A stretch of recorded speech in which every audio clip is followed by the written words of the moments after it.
If you clicked on this video, you've probably come to the realization that you're spending too much money. But don't worry, we've all been there. That's why in today's video, I'm going to give you 8 simple and practical frugal living tips to help you cut your expenses and save money. Choosing to live below your means does not equate to being super cheap or being overly restrictive. In fact, these 8 tips will give you the freedom to put your money toward things that you actually enjoy as you're cutting out unnecessary expenses. So, without any further ado, let's get into it. The first tip I have for you is to slow down before you buy, especially when it comes to big purchases. There have been so many instances in my life of when I'm browsing online, I see an item, I immediately want it, and then I buy it right there and then, only to come to find out later on that the product either didn't function as I had hoped, or I just never got much use out of the product at all. So now when I'm shopping, if I see an item that I think that I want, I'll go ahead and add it to my cart and then wait at least 24 hours. And in this 24 hours, it's kind of like a cool down period for me so that I can let the excitement of the potential purchase kind of wear down and I can think about it more and consider whether or not I truly want the product and if it will be useful to me in the long term. After time has passed, I'll go back and make the purchase if it meets all 3 of these criteria. Number 1, I really want the product. Number 2, I know that I will get multiple uses out of the product. And number 3, and this one is super important, I can actually afford it. And for the most part, I found that after I wait to make a purchase, I typically end up not going through with it. So I've been doing this for years now, and this tip has probably saved me thousands. The next tip I have for you is to track your spending. And this is a really vital part of developing good money habits. This is because if you don't know how much you're spending, then obviously you can't figure out where you need to cut back or make changes. If you've never budgeted before, I want to encourage you that now is a great time to get started. And budgeting doesn't have to be complicated or tedious at all. I actually have a video on my own personal monthly budgeting process that takes me less than 1 hour each month to complete, and I'll leave a link to that video in the description box below. But essentially, I recommend using the zero-based budgeting method if you're a complete beginner. And in this method, you assign every single dollar of your income to a specific role. So that could be to go down to your debt repayment, to cover your fixed and variable expenses, or to put toward your savings. And after you're done budgeting, your total income minus your total expenses will equal 0, meaning that every single dollar of your income has been properly allocated. And I cannot stress this enough. Please do not skip this tip if you really want to see a change in your finances. The next tip I have for you is to shop secondhand. I've been doing this for years now, and I can't even begin to estimate how much this has positively impacted my finances. So no matter where you live, you can probably find a secondhand store somewhere in your area, whether it's like a Goodwill, Salvation Army, Plato's Closet, or something similar. I really love these stores because you can definitely find gems there. In fact, I've often found items that still have the price tag on, that have never been worn, and are being sold for a fraction of the original price. It's just such a great deal. With secondhand shopping, another thing I've found to be very helpful is to take my time. This is because there is typically a large volume of items to sort through, so you don't want to rush this process because you want to make sure that you're picking items that are gently used and don't have any major defects to them. And another thing that I found to be helpful is to check back at these stores periodically, because new items are always being added. If you're in the hunt for an upgrade to your clothing wardrobe, definitely stop by your local secondhand store first. The next tip is to get creative with your meals. So you know how toward the end of the week you may have a bunch of random veggies in your fridge or items in your pantry or freezer that you haven't used?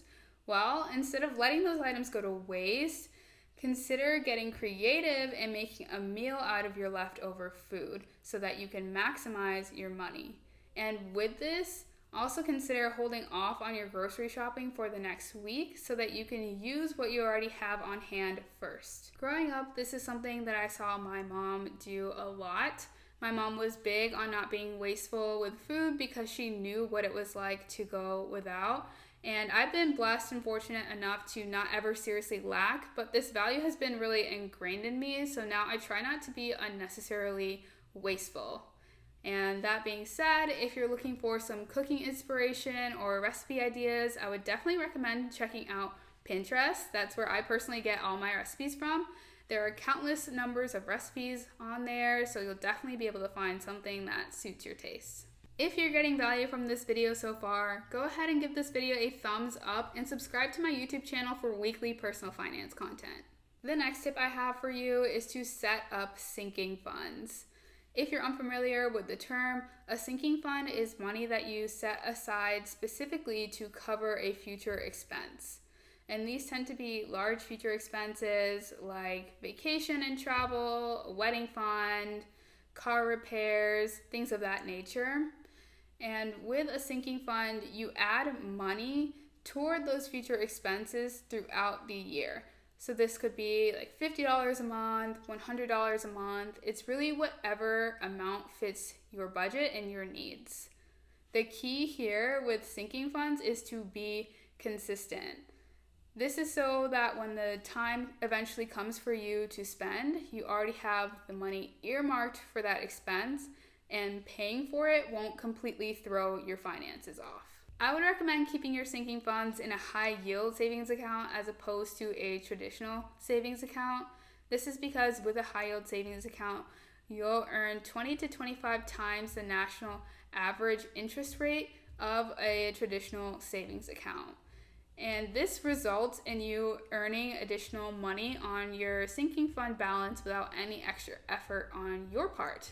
I actually have a video covering what high yield savings accounts are and reasons why you need one. So if you're interested in that, click the link in the description section below. The next tip I have is to use cashback apps.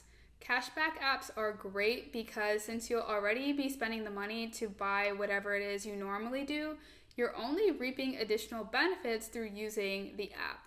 My personal favorite cashback app is called Fetch Rewards, and no, this video is not sponsored. I just wanted to share about the app because in the past several months that I've been using it, I've reaped a lot of benefits. What I like about the app is that it's very simple and straightforward to use. All you have to do is once you're done shopping, you take a picture of your receipt using the app, and then Fetch Rewards will allocate points to you based on the items that you've purchased. And at a minimum, you'll receive 25 points per receipt, but there are certain brands and items which are boosted, and you could receive anywhere from 100 to 1,000 points for a single product. As you accumulate points, you can redeem those points for gift cards to retailers like Starbucks, Amazon, Chipotle, and so on. I really love Fetch Rewards because the points really do add up quickly.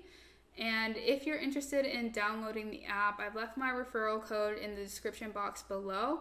And when you use it, you'll get 2,000 points when you snap your first receipt. The next tip I have is to evaluate your subscriptions. So I don't know about you, but I personally have definitely been guilty of keeping subscriptions that I no longer actually need. And even more annoying is when I forget to cancel a free trial before the subscription starts, which has happened to me like multiple times now. So I've definitely learned the hard way that keeping track of your subscriptions and regularly checking in with yourself to evaluate them will save you money in the long run. So if you have a subscription and you find that you're not really using it, it doesn't serve your needs, or it just doesn't fit into your financial goals anymore, then go ahead and cancel it as soon as possible. And for the free trials, I would recommend setting a calendar reminder for the day before the trial is set to end. That way, if you've decided that you actually don't want to use the service, you can cancel before you start to get charged. And one last tip here is to make sure that your subscriptions don't overlap in the purpose that they're serving. And what I mean by that is you probably don't need a subscription to both Spotify and Pandora, so just go ahead and choose one. The next tip I have is to find free entertainment in your city. There are probably a bunch of things that you can do in your area that will cost you absolutely nothing. So check out free days at the zoo, museums, parades, etc. Having fun shouldn't mean that you have to spend a whole bunch of money. When I lived in Chicago, one of my favorite free activities was to head over to Lake Michigan and bike or walk along Lakeshore Drive. And just being outside in the Chicago summers and getting active for free made it a win-win situation all around. Of course, I'm not saying that you should cut out all types of paid entertainment, but being more thoughtful and intentional about which types of entertainment really matter to you will help you save money. So if you love going to sporting events, you love going to music festivals or what have you, then you should absolutely do that. But set up a sinking fund, like I talked about in tip number 5, so that you can save for that entertainment throughout the entire year. And there you have it, my 8 simple and practical frugal living tips. If you're currently implementing any of these tips or you have your own tips that you'd like to share, go ahead and drop a comment in the comment section below. And in this video, I touched on the importance of tracking your expenses and budgeting, but are you aware of the 8 worst budgeting mistakes that you could make? Go ahead and click the video on the screen right now to make sure you don't fall into one of those traps. Thanks for watching.